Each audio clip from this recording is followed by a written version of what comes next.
and thanks for joining us today. I am really, really excited for today's interview because, we talk a lot about business credit. We talk a lot about the incentives that business credit has and credit cards in general and rewards points and so many benefits of using credit cards for so many different reasons. But this is the first time we've ever had an expert on to really talk about these incentives, to talk about rewards, to talk about frequent flyer rewards, amongst so many other rewards you could get just for using credit cards regularly. And today we've got like the guy, the foremost expert on this topic. With us today is Julian Kheel. Now, Julian is the CEO and founder of Tripsight Incorporated, an innovative company that is dedicated to enhancing the travel experience through tools that simplify the use of frequent flyer rewards. Recently, Tripsight launched PointsPath, which is the first browser extension that seamlessly integrates flight prices in miles into Google Flight search results, which is super cool, empowering travelers to make informed decisions on when to best utilize their travel rewards. Now, he has over 15 years of professional experience studying credit cards and travel loyalty programs. Julian has served as CNN's senior editor, covering travel and credit cards, and as the editorial director to the Points Guy. His expertise has also led him to consult for some of the largest airlines in the industry, further solidifying his reputation as a leading authority in the field. Julian first learned the intricacies of credit card rewards and travel loyalty programs while flying more than 200,000 miles a year as a TV producer and director of World Wrestling Entertainment. As a respected analyst, Julian has shared his insights on national television segments for CNN, Bloomberg News, CNBC's Squawk Box, Yahoo Finance, and Cheddar TV. He's also been featured on ABC and CBS Radio, and his expertise has been cited in major publications, including The Washington Post, The Wall Street Journal, and The Chicago Tribune. Now, with his extensive experience and commitment to helping others navigate the world of travel, Julian Kheel is poised to make a lasting impact in the travel loyalty landscape. Julian, man, you've done so much. We could go on for hours. Thanks for being here. I mean, Ty, when you put it that way, it does sound like a lot. Yeah. Thank you for having me. I'm really thrilled to be here. Well, it's interesting because a lot of guests come across the show because we've been around for a while and have a lot of downloads, et cetera. And when I saw yours, I don't get giddy often, right? But I get giddy because I talk about these stuff as with my loose level of knowledge all the time, the importance of what you do. But we've never had someone with your level of knowledge in, so I just can't tell you how excited I am here for you to come and share with us today. Well, thank you. Listen, I'm excited to talk about it. I think there's so much opportunity out there for people to really do something with their rewards, be collecting them if they're not, especially if they're a small business owner. There's a whole ton to talk about. So yeah, let's get rolling. So let's talk about it from a business owner's perspective. I mean, our audience in large part are entrepreneurs, and they understand the value of credit cards. What we don't all understand is the intricacies and depth of the other perks of those credit cards other than, helping us with cash flow. So from your perspective, what are some of the most overlooked benefits, perks, or incentives of credit cards that most are not taking advantage of now? Right. So the first thing I always tell entrepreneurs and small business owners is if you are not earning some sort of a rewards on your credit card spend, you should really be taking a look at it. Even if it's a simple cash back or whatever it might be, there's something there that you can be adding to your business and making another piece of it. Now, when it comes to travel rewards, if you are a traveler or if you have employees who travel and you want to use rewards for them, it can really be lucrative to collect them on credit cards. That is by far the biggest perk and the most popular one. There are other perks as well if you're dedicated to a particular airline, getting free checked bags, things like that, lounge access if you want to be treated, like a more of an elite VIP. And then there's lots of other insurance coverage. A lot of people ask about travel insurance. Some of the best travel insurance is available on credit cards, and it's free. It's included in the price of the package. So there's a lot of perks that we can talk about it, but those are the main ones that are sort of table stakes that any business credit card that you're going to go into from a major issuer, you're probably going to have one or more of those. So if we look at travel incentives, and I travel a lot, I fly American Airlines a lot, I stay at Marriott a lot. right? So then for someone like me, is a common sense thing to do. What is the next step to do? Should I go get an American Airlines credit card? And then there's a lot of them to choose from. So I don't even know which one. And then, do I go get a Marriott credit card? A lot to choose from. Which one? What should someone like me do? And how do I know which are the best cards that work the best for me? Yep, that's a great question. And it's really the first question everyone asks is which card should I pick? I always say my piece of advice is reverse engineer it and start with, well, what is it that I want? What do I value? Is it when I'm on American, I want to be treated better or have to pay fewer fees?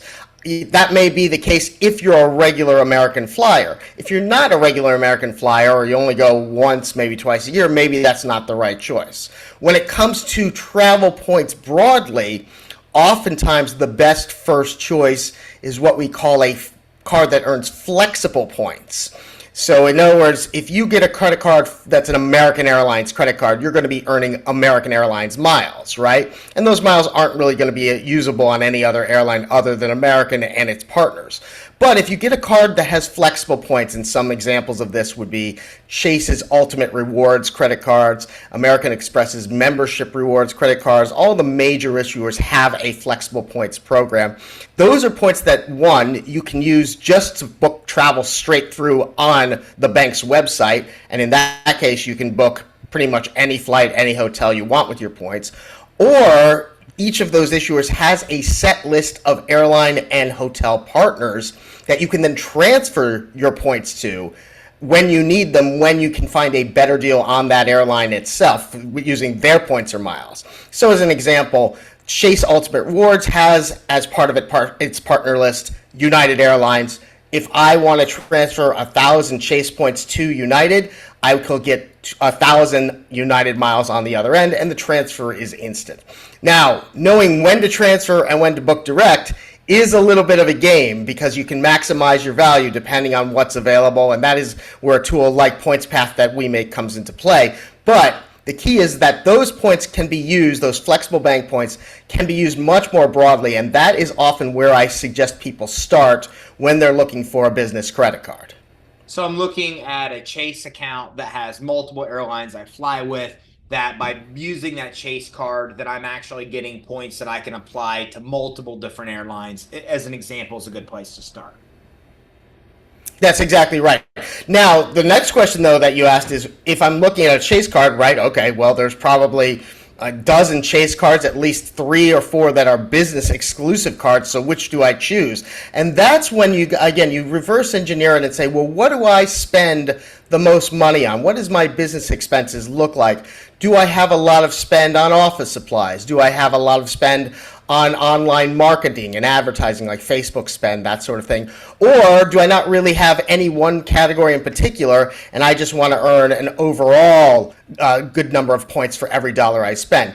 That's when then you would look at Chase's, their business cards are called their Ink line of cards, INK, and you'd say, okay, for each of those situations, there's a different ink card that would be appropriate. So you need to do a little bit of sitting down, figuring out what's your priority, and then look at the options and find the one that matches best. Sure. So if I'm looking at a major credit card, let's say I fly American a lot, then in that case, and I'm like, I know I want points at American. Am I better off to go towards an American Airlines type of credit card or go to one that still gives me the flexibility? Meaning, do I lose out on the flexibility because I'm not really honing in on one airline? And am I better to go get a card that just focuses on that airline versus the flexible points if I know I'm going to fly one particular airline? So that's a great question because there's 2 ways to look at it. One is that the points themselves, generally more flexible is better. So on that hand, I would say a flexible card. But if you really are tied to a particular airline and you really are on it, say once a month or once every couple of months, a regular basis, then the money you're going to save with that airline's credit card is probably going to outweigh any flexibility you can get from a flexible points card. Meaning, for instance, if you're on American once a quarter, let's even say, and you're checking a bag each way, that American card is going to waive that checked bag fee, assuming you don't already have elite status with American, is going to waive that checked bag fee, and so that's going to be saving $35 each direction on every trip. The annual fee on that card is only $95 or $99, so you're in just the 2 trips going to make back the money you're paying for that annual fee. So in that case, it would be probably wiser to get the airline's credit card. Of course, the other thing to keep in mind is there is no reason that you only have to have one credit card for your business. There's no reason you couldn't have both an American card and use it just for those for when you're traveling on American. You can literally even put it in a drawer when you're not traveling, and then have that flexible credit card that you use for your actual business purchases. That's another strategy, and a totally valid one. Sure, and it makes a lot of sense, and that's why you're saying you really need to think about what you want from them, because it's American. I can get check bags for free. I can get status. They can automatically upgrade me to first class, or I could just get a bunch of miles that I could use to buy travel. So by knowing, even within the airline, it's not just that I fly American.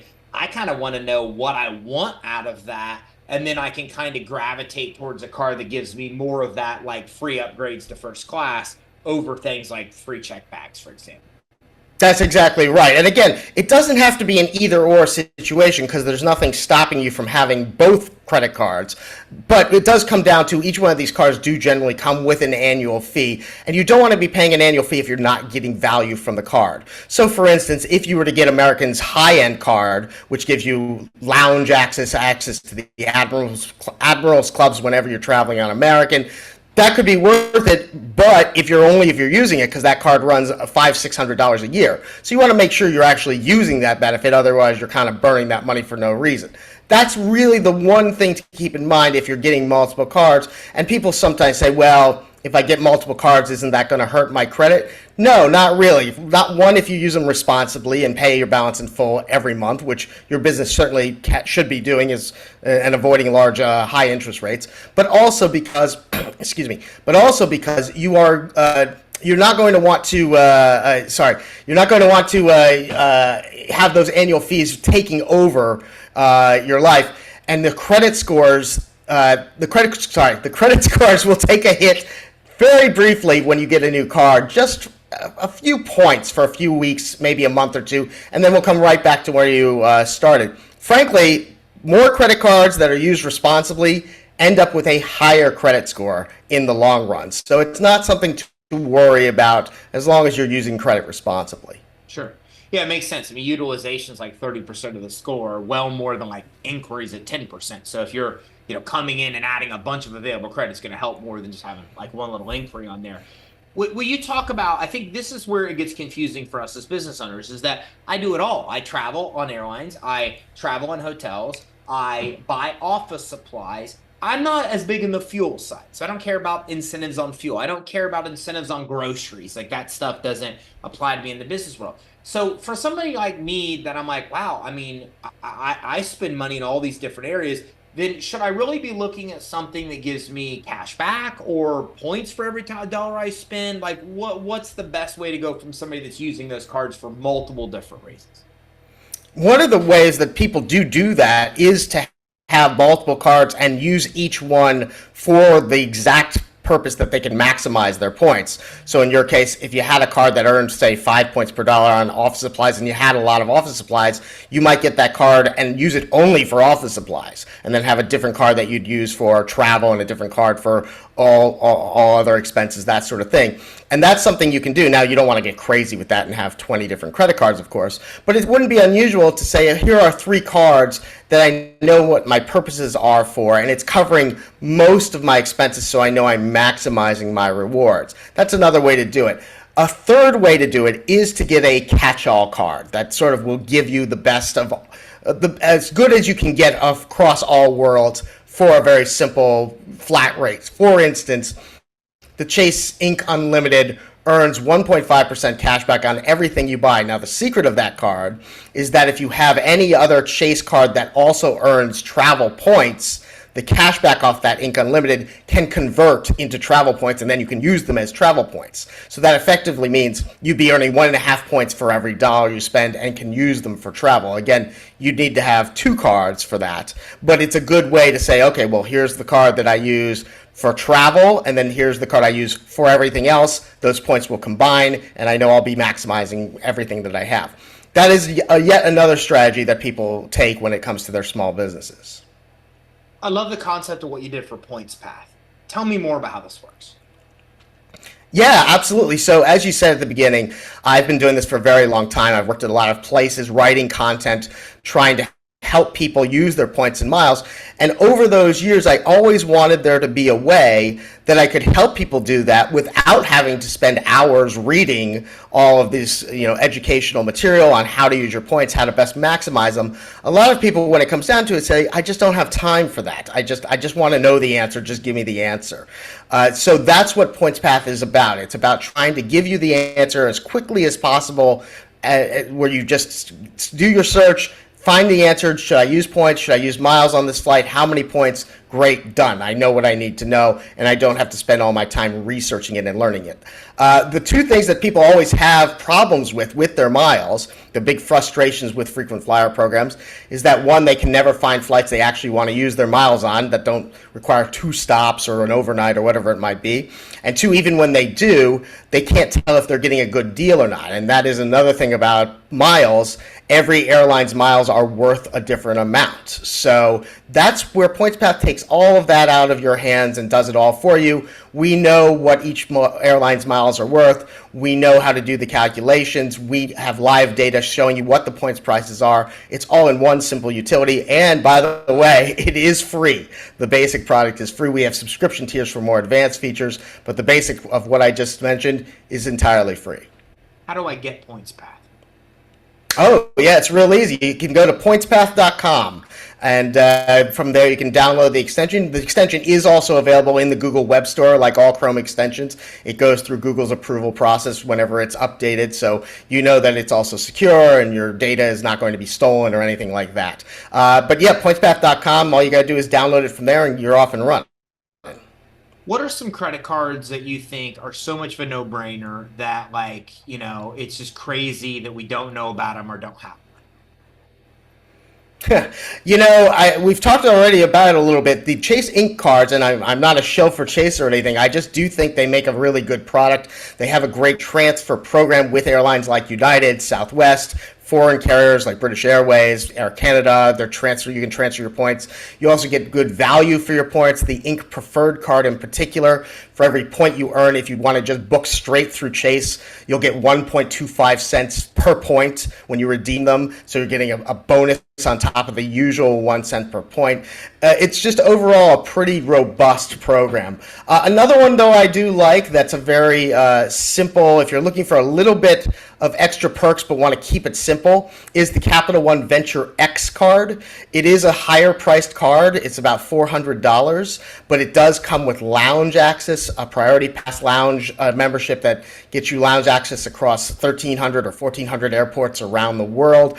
Capital One is also building their own lounges. They have them open already in Dallas and Denver and places like that. And you get free access into those lounges when you're traveling. But the other thing about the card is it earns 2 miles for every dollar you spend on anything. So it is a great set it and forget it solution that you can then use those miles to book travel. You can even use Capital One miles to redeem against travel that you book directly on the credit card. So you don't even have to book through Capital One if you don't want. And then Capital One has also its own list of travel partners, airlines, and hotels that can be really lucrative as well. So those are 2 business cards that are, I think, very simple, that also work, though, for a lot of different businesses, for a lot of different entrepreneurs. That would be a good place to start if you're looking to dip your toe in the water. And more than one time, those credit cards get me in trouble because I get in those lounges, I get free beer, I get free food. I get all comfy, and then I'm like, oh my gosh! And I almost was like, true story. I don't know about you, but like I've almost legitimately missed my flight because of the comfort of some of those lounges. they do get a little addictive. So, and eventually, if you lose the lounge access, then you're sitting in the airport and you're like, what am I doing here? What's happening? I see those people too. They get very angry when they come in and they realize that their lounge access is gone. They're very upset. Like it's like. They're going to have to go sit in the terminal. Exactly. Yeah. So you also mentioned, and I think this is interesting because there's so many perks that people just don't know about. And you mentioned, we started out talking about travel insurance. So tell us what travel insurance is and how it works, because this is one of those perks I just think most business owners and a lot of people using even personal cards just don't know anything about. That's right, and this is a good point that you just made, that these are very prominent on personal travel cards as well. When we're talking about travel insurance, people often think, oh, I'm going to go buy a policy to cover my trip or whatever. And a lot of times then you end up fighting with the insurance carrier if there's a problem and the terms and all of that, versus just having a credit card that has a robust policy. What you're looking for are some basics like baggage delay insurance, where if your bag is delayed and you need to go buy a spare t-shirt and toothbrush and whatever it might be because your bag didn't make it, your credit card policy will reimburse you for those costs.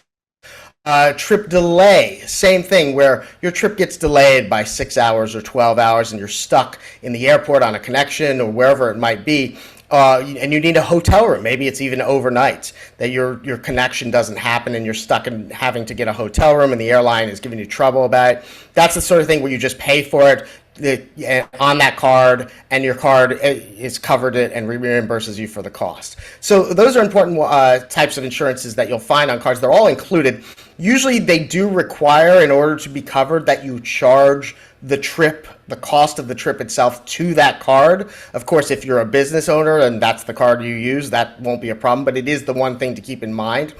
You can't charge the trip to a different card and then try and get another card to cover any costs. You'll need to do it through whoever you booked. And there's a couple of exceptions and things like that you need to read the fine print, as you always do.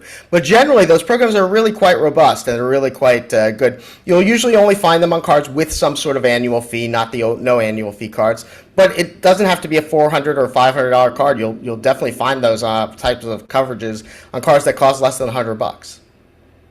And I can't tell you how beneficial those have been. I was supposed to go skiing in France in January and then broke my shoulder skiing 2 weeks before in Utah, and they weren't going to give me my money back. It was like $4,000. And because my credit card gave me the protection, I was able to get out and get $4K back. So when you talk about spending $400 or $500 a year, that's just an example of how much money just one of those perks is able to help you with. Yeah, it's the sort of perk that you hope you never have to use, but the one time you do, you're thankful that you have it. Sure. It's definitely something, I'm active. And look, there's other protections as well that you can find on the card. So it's the same sort of thing. You find the right card that matches what you need, what you think is most likely to be an issue. So I know, and we've discussed, perks and points related to hotel, related to flights. We've talked about minor league groceries, gas, and office supplies. What are some in travel insurance? What are some of these other perks that people don't even realize you can get on some of these cards that could help either individuals or business owners? Yeah, the big granddaddy of the perks cards is the American Express Business Platinum card.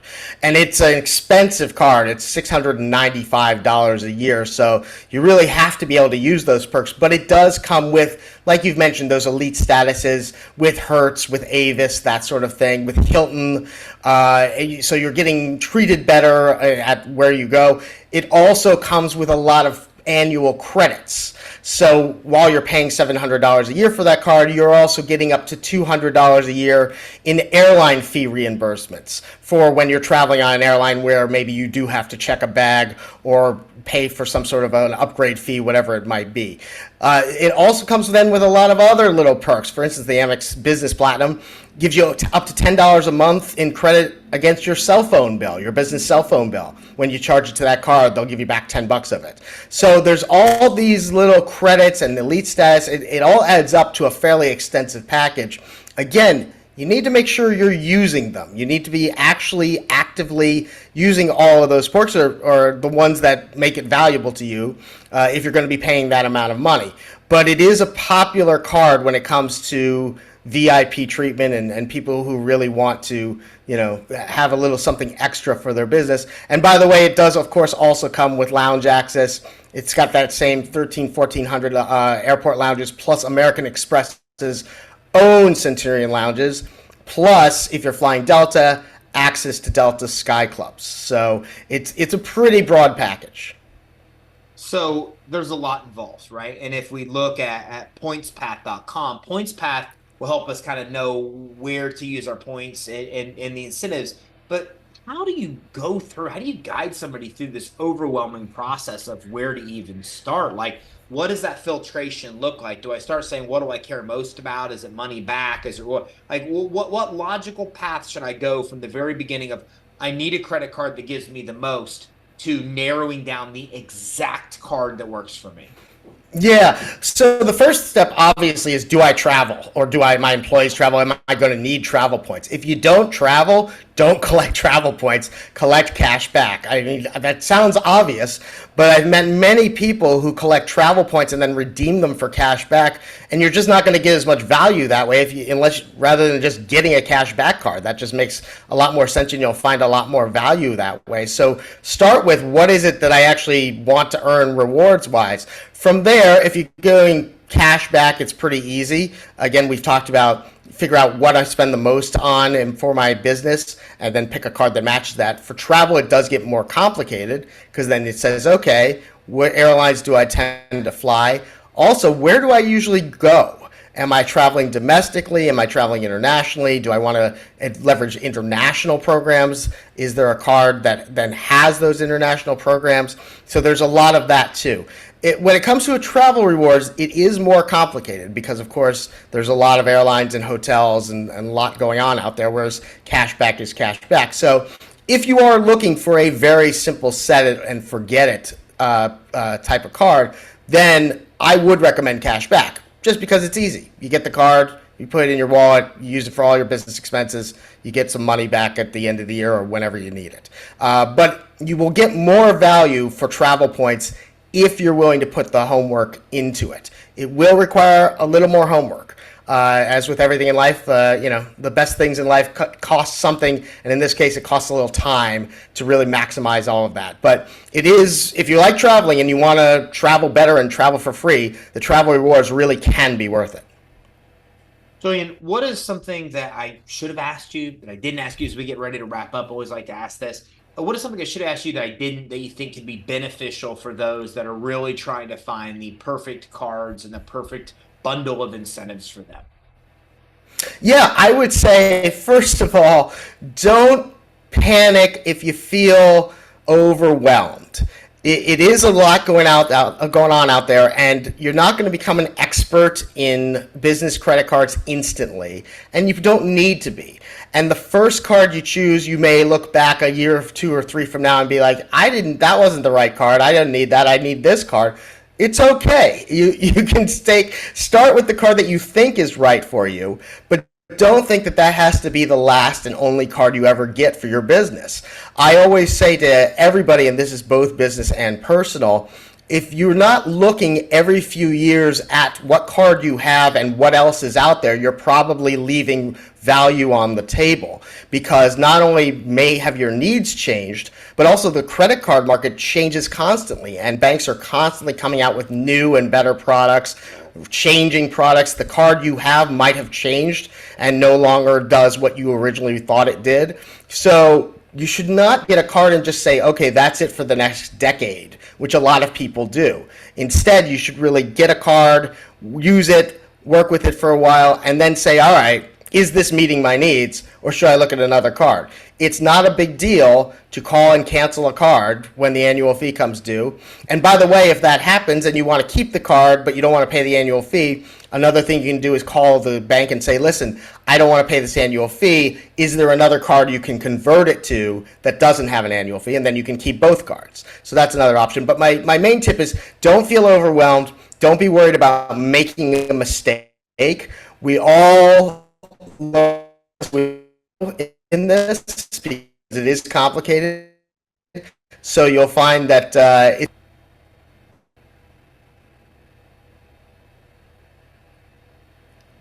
Did I lose you? Oh, we're here. We're here. Just for a second. Oh, sorry. It was like you kept us in I got you. suspense.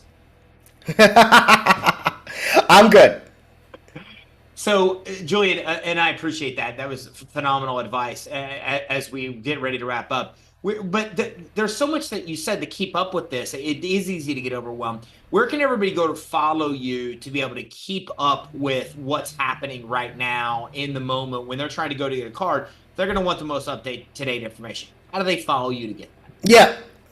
Yeah, that's a great question. So first of all, we have a weekly newsletter where I provide the best deals of the week and what's going on in the world of credit cards. So by signing up for points PointsPath, you automatically get on that newsletter. So that's a great, and it is free, just like PointsPath is. Beyond that, we are on social media, of course, Instagram, Twitter, TikTok, at PointsPath, so you can find us there and you can talk to me. And then there are other resources out there as well. I would be remiss to mention my own place.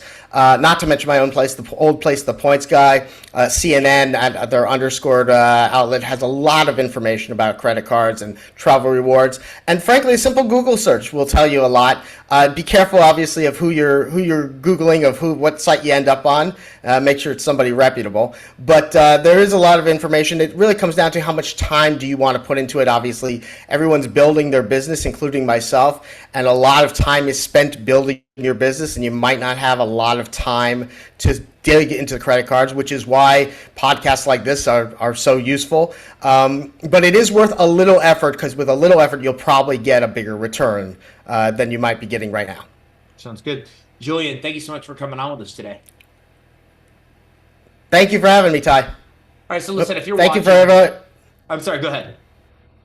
No, I was just saying thanks very much, Ty. You got it. Thank you for coming on. So listen, if you're watching this, make sure you go to pointspath.com. If you go to pointspath.com, you can first of all get travel tips. It's right there at the top. You're able to get travel tips. You're able to easily download the extension. You're also able to be able to join in to be able to get their free newsletter. Don't forget, pointspath.com, the base version is 100% free, and it's going to help give you a lot of this guidance that you need. But if you go to pointspath.com, then you'll see that there's tips there that you can join the newsletter, so there's regular updated trading you're able to get as well. If you go to pointspath.com, or I should say when you go, you need to go to the very bottom of the page. And at the bottom of the page, you'll find their social media links. And you just click. It takes less than 30 seconds to be able to follow them. Just do it, because all of us need more followers. We're all trying to grow our business. And you really can't beat following somebody that's just giving you tips every day or regularly about saving money, about making money. There's not a lot of gurus out there that do that, where all their tips are related to basically helping you save or make more money. And that's exactly what is happening here with Julian's site, PointsPath. So make sure you go to pointspath.com. Remember, none of this means anything if you don't take action. And you just got a free resource to help you navigate this very difficult, very overwhelming world. And it all takes place at pointspath.com. So go to pointspath.com. Don't forget to click in the middle of the page to download the extension 100% for free. Get in on the newsletter, follow on social. All that'll take you less than 1 minute to do, and you'll be in the know. So make sure you check it out today at pointspath.com. Thanks for tuning in. Have a great day.